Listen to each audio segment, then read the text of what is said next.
Like you? The video. Video? Oh, a video. It's okay. This is a nice place. We met when he was in a hospital. He whispered, I ain't got no heart into the room. She said, I'll make you smile again, and made an airplane out of some pretty words, but in a spoon.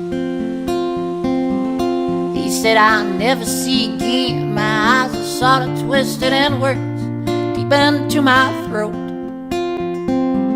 She said, don't worry, babe, I'll open up your jam. I'll open up my pretty self. She lay down in this road.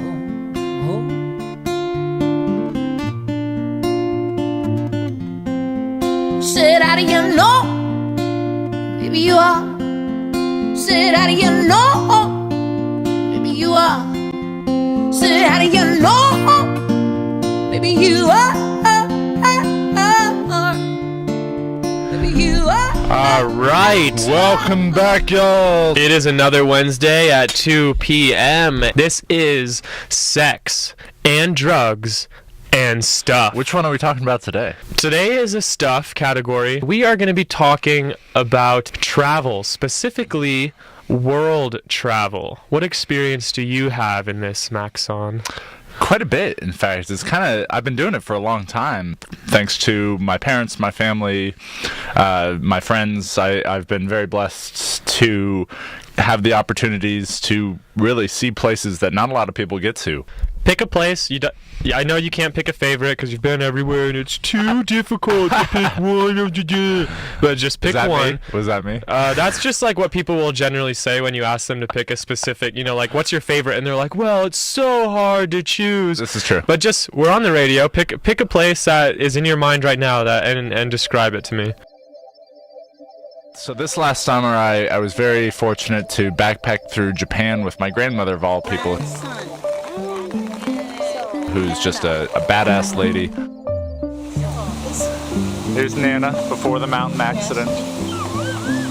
She and I traveled all over the country via train, via automobile, via foot, and we really experienced a big part of Japan over the course of a month. And one of my favorite places while we were there was this magical remote little island called Shiraishi.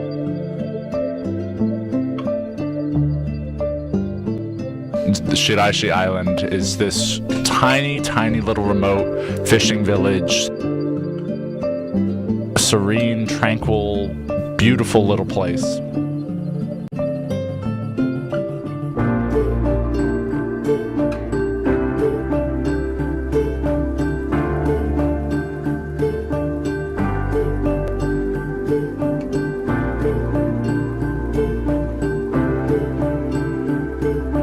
How did you get there?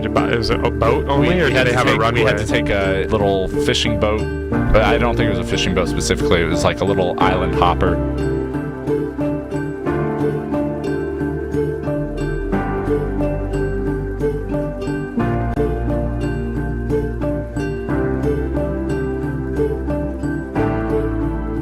It was quite an experience to just stand on the beach, away from the rest of the world. And it makes a difference, I think, when you leave the country and you see that, like, people around the world live differently than we do here.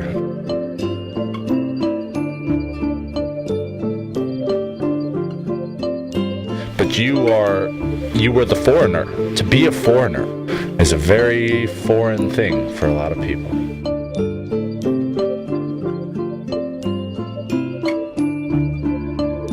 With all of these other exotic places you've been, why the hell are you still in Tucson? Why are you living in Tucson, Arizona, the dirty T, when you've been to Indonesia and China and Japan, etc., etc.? This is a question I ask myself very frequently, I must admit. And we went there because my grandmother is in contact with a writer from the Japan Times.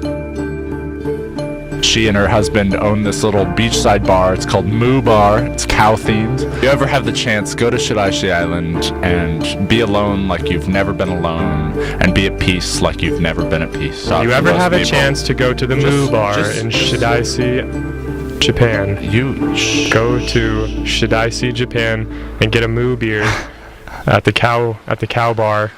I've just been walking around, and it is immensely entertaining. This guy up here is trimming his trees with a pair of scissors.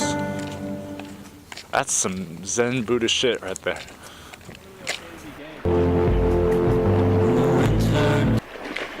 Fuck you, river! Don't worry about Oh my god, what am I doing? What am I doing with my life? It's gonna grow Yo. back. Don't sass me. Alright, she's right here.